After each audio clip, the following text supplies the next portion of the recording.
அண்மை செய்தி.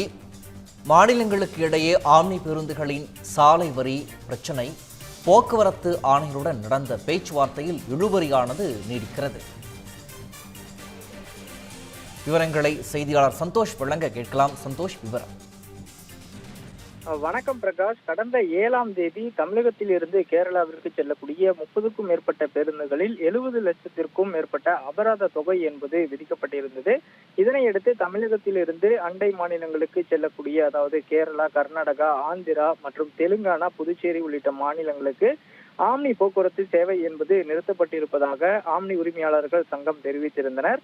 இதனையடுத்து இந்த பிரச்சனைக்கு தீர்வாக நேற்றைய தினம் போக்குவரத்து துறை அமைச்சரை சந்தித்து பேசியிருந்த நிலையில் இன்று சென்னை கிண்டியில் இருக்கக்கூடிய போக்குவரத்து ஆணையகத்தில் ஆணையர் கஜலட்சுமி அவர்களிடம் இந்த பேச்சுவார்த்தை என்பது இன்று நடத்தப்பட்டிருந்தது.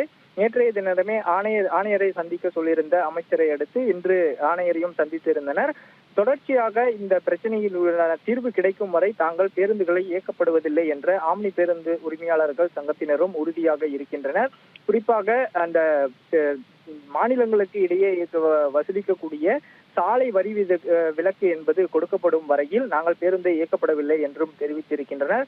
தொடர்ச்சியாக மாநிலங்களுக்கு இடையேயான இந்த பிரச்சனையை தீர்த்து சுமூகமான முடிவை எட்ட வேண்டும் என்பதே ஆம்னி பேருந்து உரிமையாளர்களுடைய சங்கத்தினுடைய கோரிக்கையாகவும் இருந்து வருகிறது.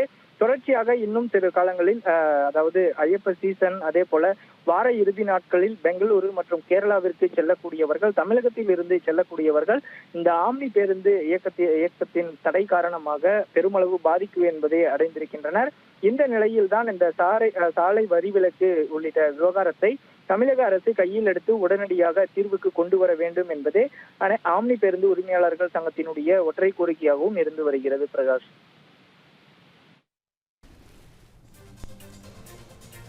விவரங்களை வழங்கியமைக்கு நன்றி. சந்தோஷ்.